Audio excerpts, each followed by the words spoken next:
Hello and welcome to Dynamic Study. Today I will discuss about UGC NET Paper 2 Political Science और आज हम करेंगे quiz class 67। यहाँ पर हम 11 अक्टूबर 2022 के सेकेंड शिफ्ट के क्वेश्चंस को देखेंगे। तो आज का जो क्वेश्चंस होगा वो हमारा 2022 के जो अक्टूबर के क्वेश्चंस है उसके ये जो जून का सेशन है उसका लास्ट क्वेश्चंस है। ओके, इसके बाद हम 2023 में जो एग्जाम हुआ है 2022 दिसंबर का उसका क्वेश्चंस देखेंगे। तो स्टार्ट करते हैं। फर्स्ट क्वेश्चन है हमारा आज का कि which among the following is not a type of orientation of political culture in Robert Dahl's view? So Robert Dahl के अकॉर्डिंग पॉलिटिकल कल्चर में ओरिएंटेशन का मतलब कौन सा टाइप नहीं है, उन्होंने कौन से किसके बारे में नहीं बताया है। फर्स्ट है ओरिएंटेशन टू प्रॉब्लम सॉल्विंग का जो है ओरिएंटेशन। नेक्स्ट है orientation of public management, option 3 orientation of political system and orientation of collective action.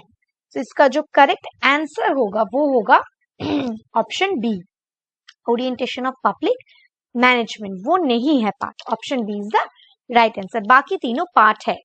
Next, which of the following statements are correct with regard to Swami Vivekananda के बारे में statement correct कौन सा है। फर्स्ट है he was the disciple of Ramakrishna Paramhans, वो रामकृष्ण परमहंस देव के disciple है। Next, in 1893 he proceed to participate in Chicago Parliament of Religions में उन्होंने पार्टिसिपेट किया था। नेक्स्ट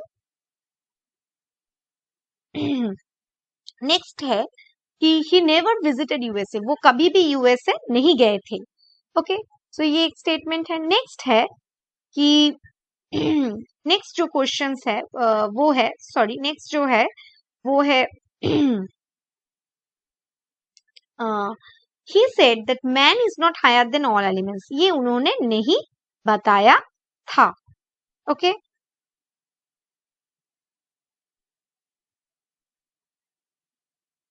नेक्स्ट है he was the founder of Arya Samaj, वो आर्य समाज के मेंबर है।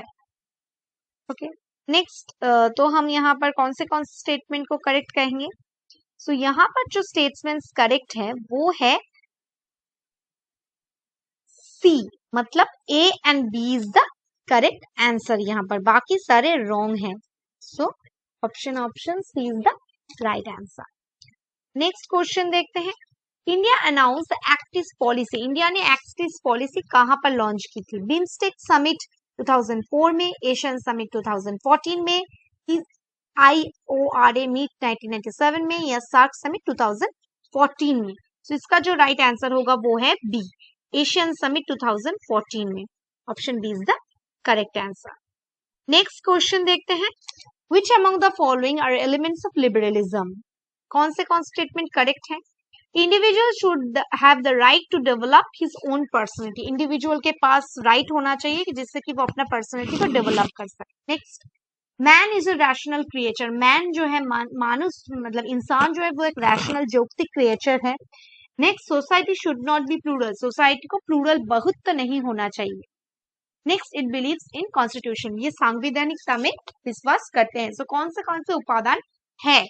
तो यहाँ पर जो उपादान है वो है डी, मतलब A B and D is the right answer. So option D is the correct answer. Next, Hindutva book है, दूसरी तरफ ऑथर है। हिंदुत्व जो बुक है वो किसने लिखा है, वो जो बुक है वो लिखा गया है लोहिया के द्वारा। A plea for the reconstruction of Indian polity, Hindutva जो बुक है सावरकर ने लिखा है।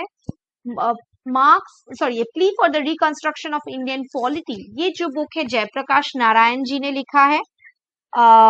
उसके बाद जो है Marx, Gandhi and socialism Lohia ने, caste in India the mechanism Ambedkar ji ने। सो यहाँ पर जो करेक्ट ऑर्डर होगा वो होगा डी, मतलब 2 1 4 3, option D is the right answer. Next question देखते हैं। ओके, दो स्टेटमेंट दी गई है। फर्स्ट स्टेटमेंट है the word ecology is derived from the Greek word oikos. So इस वर्ड से आया है। सो फर्स्ट स्टेटमेंट ये है। नेक्स्ट स्टेटमेंट है Norwegian philosopher Arne divided ecologism into two parts, shallow and deep. So यहाँ पर कौन से स्टेटमेंट करेक्ट है? So यहाँ पर जो स्टेटमेंट्स करेक्ट हैं वो है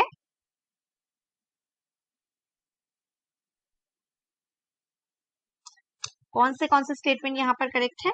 यहाँ पर जो स्टेटमेंट करेक्ट है दोनों ही स्टेटमेंट करेक्ट है। सो इसलिए राइट आंसर होगा ऑप्शन ए। नेक्स्ट क्वेश्चन देखते हैं। नेक्स्ट क्वेश्चन है, दोनों स्टेटमेंट ही। फर्स्ट स्टेटमेंट बताया गया है कि the philosophy of integral humanism belongs to Deendayal Upadhyay. So ये जो कॉन्सेप्ट है वो दीनदयाल उपाध्याय जी ने ये कॉन्सेप्ट दिया है। नेक्स्ट स्टेटमेंट किसका है? नेक्स्ट जो स्टेटमेंट है वो दिया गया है किसके द्वारा? दीनदयाल उपाध्याय रिजेक्ट करते हैं communism in which individualism is a crust. वो कम्युनिज्म की धारणा को अपोज करते हैं और वो कहते हैं कि जो कंसेप्ट है वो हार्टलेस मशीन की तरह काम करते हैं। सो ये जो स्टेटमेंट है ऑप्शन बी होगा यहाँ पर, क्योंकि दोनों ही स्टेटमेंट करेक्ट जरूर है लेकिन करेक्ट एक्सप्लेनेशन नहीं है। नेक्स्ट क्वेश्चन देखते हैं। विच थ्योरी ऑफ राइट्स, यहाँ पर कुछ थ्योरी ऑफ राइट्स दिए गए हैं। Claim that rights are inalienable and cannot be separated. Right जो है वो अवश्यंभावी है, उसे हम अलग नहीं कर सकते हैं और हटा नहीं सकते इंडिविजुअल से, क्योंकि ये इंडिविजुअल्स के सोसाइटी के स्टेट से बनने से पहले ही इनहेरिट है। ये नेचुरल राइट्स के कॉन्सेप्ट है, ये लीगल राइट्स के कॉन्सेप्ट है, ये कॉन्ट्रेक्चुअल राइट्स के कॉन्सेप्ट है या सोशल वेलफेयर राइट्स के कॉन्सेप्ट है। ये जो कॉन्सेप्ट है नेचुरल राइट्स, जो नेचुरल राइट्स के कॉन्सेप्ट है उसके साथ ये थ्योरी जाते हैं। नेक्स्ट क्वेश्चन देखते हैं। ओके, बुक्स है और दूसरी तरफ थिंकर्स। रिप्रेजेंटेटिव गवर्नमेंट, ये बुक किसने लिखा है? ये बुक्स है लिखा गया है जॉन स्टुअर्ट मिल के द्वारा। Outlines of the philosophy of right जो बुक है, ये बुक किसने लिखा है? ये बुक लिखा है फ्रेडरिक हेगल ने। The German ideology Karl Marx ने लिखा है और the letter on toleration John Locke का बुक है। सो राइट आंसर होगा यहाँ पर 2, 1, 4, 3। Option A is the right answer. Next question, Mekong Ganga cooperation ये किसने इनिशिएटिव लिया था? राजीव गांधी जी ने, नरसिम्हा राव जी ने, आई.के. गुजराल जी ने या ए.पी. वाजपेयी ने? ठीक, सो यहाँ पर जो राइट आंसर होगा Narasimha Rao. Option B is the right answer. So आज के लिए इतना ही। So I hope to understand the lecture of today's class. Thank you. Keep on watching and keep on learning.